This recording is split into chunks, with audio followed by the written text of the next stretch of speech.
कि जीन को चढ़ा के थोड़ा फेस किया क्लीन, फेसबुक पे रिक्वेस्ट के जवाब आने लग गए, फेसबुक पे रिक्वेस्ट के जवाब आने लग गए, और वैलेंटाइन डे पे दिया एक को गुलाब, मार इतनी पड़ी है कि जुलाब आने लग गए।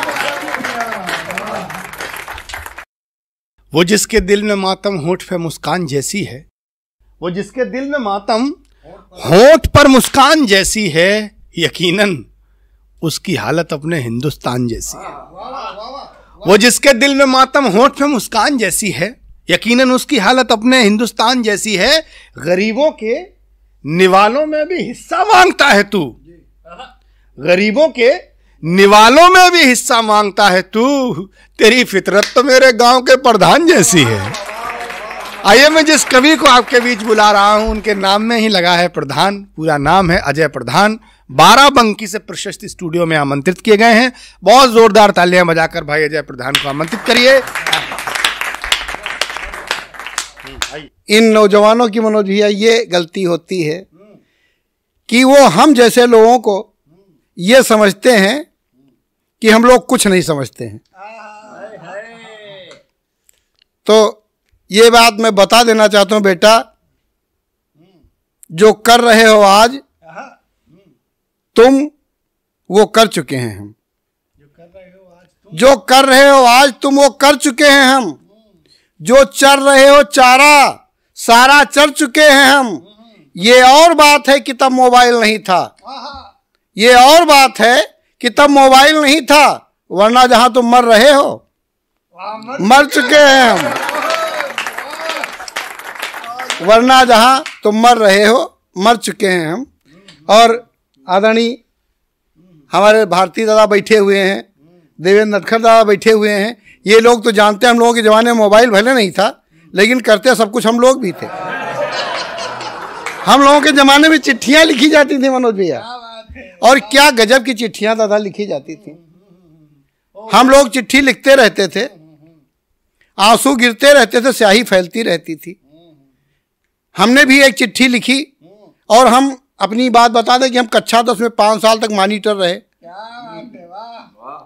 शुरुआत वहीं से हुई। 4 पंक्तियां सुनिएगा कि हंसी गुलाब जो अब छुप चुका नकाम में है, हंसी गुलाब जो अब छुप चुका नकाम में है, मगर फिर भी वो आता रहता मेरे ख्वाब में है। हंसी गुलाब जो अब छुप चुका नकाम में है, मगर फिर भी वो आता रहता मेरे ख्वाब में है। वो पहला खत जो उसने छत पे मेरी फेंका था, वो पहला खत जो उसने छत पे मेरी फेंका था, अब भी महफूज मेरी 10th की किताब में है, अब भी महफूज मेरी 10th की किताब में है। ये जो आजकल तुम लोग हवाई जहाज जो कागज वाला उड़ाते हो ना, उसका आविष्कार हम ही ने किया था। और मनोज भैया हम आपको बता दें कि हम लोग जमाने में बहुत कम लोग पढ़े लिखे होते थे। गांव में 1-2 लोग पढ़े लिखे होते थे, वही पूरे गांव की चिट्ठियां पढ़ते थे। हमारे गांव में तो हमारी बदकिस्मती से एक ही आदमी पढ़ा लिखा था, और वो आदमी उस लड़की का बाप था। मेरी चिट्ठी भी उसी ने पढ़ी, और फिर भाई साहब मेरी वो कुटाई हुई है कि आज भी पुरवैया जब चलती है तो ये नहीं पता चलता कि दर्द कहाँ कहाँ हो रहा है। सुनिएगा, 4 पंक्तियां और पढ़ता हूं, लेकिन हम लोग तो क्या है कि हम लोग समझ जाते हैं कि आप लोग क्या कर रहे हैं। जो उसके घर के आगे कर रहे ड्रामा समझते हैं, जो उसके घर के आगे कर रहे ड्रामा समझते हैं, तुम्हारा या बिना मतलब का हंगामा समझते हैं। जो उसके घर के आगे कर रहे ड्रामा समझते हैं, तुम्हारा या बिना मतलब का हंगामा समझते हैं। वो तुमको क्या समझती है, ये तुम बेहतर समझते हो। वो तुमको क्या समझती है, ये तुम बेहतर समझते हो। मगर उसके सभी बच्चे तुम्हें मामा समझते हैं, मगर उसके सभी बच्चे तुम्हें मामा समझते हैं। और मैंने श्रृंगार लिखने का भी प्रयास किया दादा, लेकिन श्रृंगार में भी पता नहीं कहीं नहीं कोई न कुछ ना कुछ गड़बड़ हो जाता है। एक छंद श्रृंगार का पढ़ता हूँ, सुनिएगा, आप लोगों को पसंद है। बड़ी मेहनत से मैंने लिखा है कि रूप ये अनूप देख साक यूं लगा कि जैसे, रूप ये अनूप देख साक यूं लगा कि जैसे अंग अंग कोई है निचोड़ के चला गया। रूप ये अनूप देख साक यूं लगा कि जैसे अंग अंग कोई है निचोड़ के चला गया। और रक्त गतिमान हुआ इतना के मानो कोई धन ऋण एक में है जोड़ के चला गया। और पोर पोर हो रहा है इतना मधुर शोर, पोर पोर हो रहा है इतना मधुर शोर, भोर में अनार कोई फोड़ के चला गया, भोर में अनार कोई फोड़ के चला गया। और तुमने जो छोड़ा मुझे लोग कहने लगे कि सांड कोई गांव में है छोड़ के चला गया। ऐसे हो जाता है। एक छंद और सुनिएगा, मैंने कभी उनके प्रशंसा में लिखा था कि चेहरे की कांति से तो ऐसा लगता है जैसे, लेकिन वही समस्या है हमारे साथ कि श्रृंगार लिखते लिखते कहीं इधर उधर हो जाता हूं कि चेहरे की कांति से तो ऐसा लगता है जैसे पूर्णिमा के चंद्रमा में डूब के नहाई हो। कि चेहरे की कांति से तो ऐसा लगता है जैसे पूर्णिमा के चंद्रमा में डूब के नहाई हो। और शीतल सुगंधित समीर से भरा शरीर मंजरी से भूषित सघन अमराई हो। और या कि विश्वामित्र की तपस्या भंग करने को, या कि विश्वामित्र की तपस्या भंग करने को मेनका का रूप धर धरती पे आई हो, मेनका का रूप धर धरती पे आई हो। और तालियां यहां से खोलिएगा कि मेनका का रूप धर धरती पे आई हो। और रोम रोम कर रहा अनुलोम व विलोम, प्रिय तुम बाबा रामदेव की दवाई हो, प्रिय तुम बाबा रामदेव की दवाई हो। और हमारे आदरणीय दादा राधेश्याम भारती जी बैठे हुए हैं, इन्होंने तो खैर वो काम नहीं किया, लेकिन हमारे अभी एक बुजुर्ग हैं। आपको कैसे पता कि नहीं? जी दा, मैं जो काम बताने जा रहा हूँ वो काम आपने नहीं किया। हमारे एक बुजुर्ग मित्र हैं, उम्र उनकी होगी वही 60-65 की, लेकिन मेंटेन भैया इतना लगते हैं 40-45 के लगते हैं। और हरकतें उनकी बिल्कुल 25 साल वाली हैं। अब आप 60-65 साल का आदमी 25 साल वाली हरकतें करेगा तो क्या होगा। उनका भी हुआ, अभी लोगों ने वैलेंटाइन डे मनाया, उसमें एक दिन आता है हग डे, और हमारे मित्र ने वो डे 2 दिन मनाया और हिंदी में मनाया। सुनिएगा चंद सुनिएगा कि डाई लगवाई दाढ़ी मूछ साफ करवाई, उनको जवानी वाले ख्वाब आने लग गए। डाई लगवाई दाढ़ी मूछ साफ करवाई, उनको जवानी वाले ख्वाब आने लग गए। और chowmein hot dog pizza burger soup जैसे फास्ट फूड बेहिसाब आने लग गए। और जीन को चढ़ा के, आप ही की तरह से जीन उन्होंने चढ़ाई कि जीन को चढ़ा के थोड़ा फेस किया क्लीन, फेसबुक पे रिक्वेस्ट के जवाब आने लग गए, फेसबुक पे रिक्वेस्ट के जवाब आने लग गए। और वैलेंटाइन डे पे दिया एक को गुलाब, मार इतनी पड़ी है कि जुलाब आने लग गए। एक छोटी सी कविता से आपको जोड़ता हूं, अभी हमारे आदरणीयों को आपको सुनना है। कैसे कैसे गाने आने लगे हैं। अभी एक लड़का गा रहा था कि जब हम जवां होंगे जाने कहाँ होंगे, तो हमने कहा बेटा जब तुम जवां होगे तो सीधे वहां होगे। इस तरह के गाने जिनका कोई मतलब ही नहीं होता है। मैंने गानों पर रिसर्च की। एक गाना आता था कि साजन मेरा उस पार है, मिलने को दिल बेकरार है। हमने कहा बताएं क्यों उस पार है। उस पर मनोज भैया का 3 लाख का उधार है, इसलिए उस पार है। और एक गाना और था कि चलते चलते यूं ही रुक जाता हूं मैं, क्या यही प्यार है।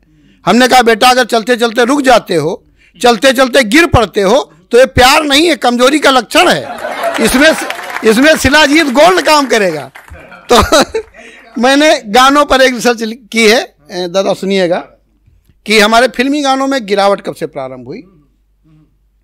जब एक फिल्मकार ने नायिका का खलनायक से भिड़ाया टाका, जब एक फिल्मकार ने नायिका का खलनायक से भिड़ाया टाका, तब पहली बार फिल्मी गीतकार ने अंतः वस्त्रों के अंदर झांका।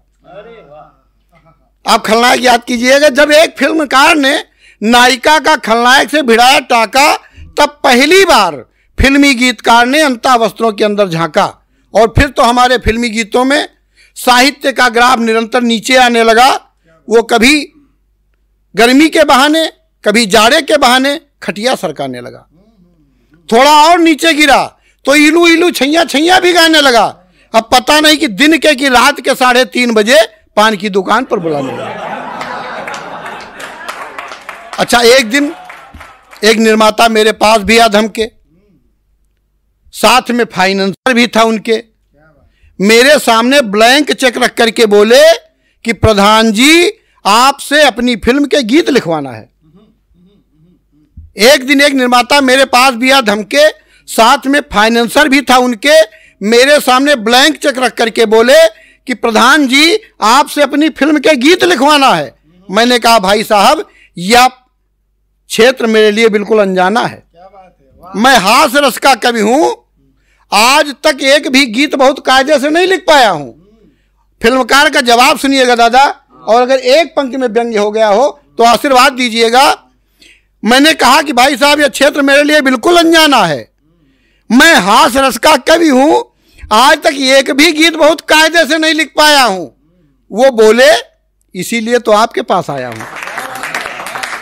वो बोले इसीलिए तो आपके पास आया हूं। अच्छा ये बताइए आजकल फिल्मों में गाने सुनता कौन है? ये हमारा निर्माता कह रहा है। अच्छा ये बताइए आजकल फिल्मों में गाने सुनता कौन है? लोग तो गाने देखते हैं, आंखें सेंकते हैं। अच्छा ये बताइए आजकल फिल्मों में गाने सुनता कौन है? लोग तो गाने देखते हैं, आंखें सेंकते हैं। गीत का फिल्मांकन कैसा भी हो चल जाएगा। वास्तव में फिल्मों में गीत हिंदी साहित्य की जंजीरों में जकड़े नहीं होने चाहिए। गीत का फिल्मांकन कैसा भी हो चल जाएगा, बस नायक नायिका के शरीर पर कपड़े नहीं होने चाहिए। क्या सच्चाई के दीवार, क्या सच्चाई। बस नायक नायिका के शरीर पर कपड़े नहीं होने चाहिए। मैं जानता हूं प्रधान जी कि आपको हमारी बात बेतुकी लगती है, बेशर्मी लगती है, मगर हमारी फिल्मों में एक ही जैसे वातावरण में नायक को जाड़ा और नायिका को गर्मी लगती है। मैंने उनसे हाथ जोड़कर कहा भाई साहब आप अपनी इस पब्लिक का टेस्ट बदलिए। क्या बात है, वाह। मैंने उनसे हाथ जोड़कर कहा भाई साहब आप अपनी इस पब्लिक का टेस्ट बदलिए, उस पर इतना अधिक अत्याचार मत कीजिए, हमारे संस्कारों के साथ साहित्यिक बलात्कार मत कीजिए। मैंने उनसे हाथ जोड़कर कहा कि भाई साहब आप अपनी इस पब्लिक का टेस्ट बदलिए, उस पर इतना अधिक अत्याचार मत कीजिए, हमारे संस्कारों के साथ साहित्यिक बलात्कार मत कीजिए। यह देना ही है तो उसे गीतों में भूषण, दिनकर, निराला का भारत गौरव गान दीजिए। यह देना ही है तो उसे गीतों में भूषण, दिनकर, निराला का भारत गौरव गान दीजिए, और संगीत में नारद की वीणा, शिव का डमरू और कृष्ण की मुरली की मधुर तान दीजिए। क्योंकि आपका आशीर्वाद अब मिले इन पंक्तियों पर। क्योंकि जब जब आपकी बिल्लो रानी और शीला की जवानी की चर्चा सरेआम होती है, तब तब इस देश में मुन्नी नहीं भारतीय संस्कृति बदनाम होती है। तब तब इस देश में मुन्नी नहीं भारतीय संस्कृति बदनाम होती है।